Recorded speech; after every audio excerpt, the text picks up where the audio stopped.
এছাড়া র্যাব বিভিন্ন সময়ে প্রত্নতত্ত্ব পাচার ও মাদক দ্রব্য বিস্তার রোধে প্রত্নতত্ত্ব ও মাদক ব্যবসায়ীদের গ্রেপ্তার করে আইনের আওতায় নিয়ে এসে জনগণের সুনাম অর্জন করতে সক্ষম হয়েছে।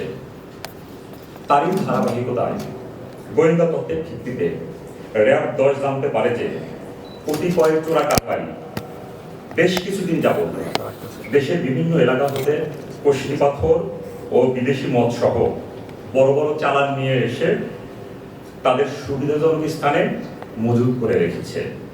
এই বিষয়টি জানতে পেরে র্যাব 10-এর একটি চৌকস আফগানিক দল তাদেরকে আইনের আওতায় নিয়ে আসার লক্ষ্যে গোয়েন্দা নজরদারি ভিত্তি করে।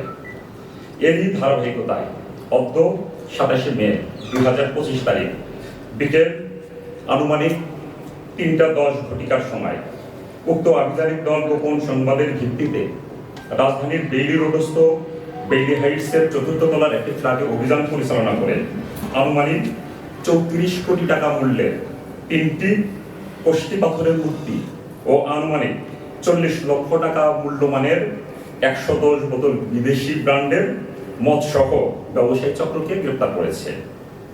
জিজ্ঞাসাবাদে তাদের নাম জানা গিয়েছে, একজনের নাম মোহাম্মদ জাকির হোসেন, তার বাড়ি হলো ভোলা জেলায়, আরেকজনের নাম আহমদ মোস্তফা, তার বাড়ি রংপুর জেলায়, আরেকজন মোহাম্মদ আনোয়ারুল হক, তার বাড়ি ময়মনসিংহে, আরেকজনের বাড়ি মোহাম্মদ রহমান, তার বাড়ি মাদারীপুর বলে জানা গেছে। উদ্ধারকৃত 3টি কষ্টি পাথরের মূর্তির একটি ওজন হলো প্রায় 88 কেজি ও এটা উচ্চতা 42 ইঞ্চির বেশি এবং অন্যটির ওজন 19 কেজির বেশি এবং উচ্চতা 26 ইঞ্চি। প্রত্যক্ষদর্শীদের ধারণা মতে কষ্টি পাথরের মূর্তি দুইটি বিষ্ণুদেবের বলে জানা যায়। উদ্ধারকৃত অপর একটি মূর্তির ওজন প্রায় 92 কেজি ও উচ্চতা 22 ইঞ্চি। প্রত্যক্ষদর্শীদের ধারণা মতে কষ্টি পাথরের মূর্তিটি গরুর বলে জানা যায়।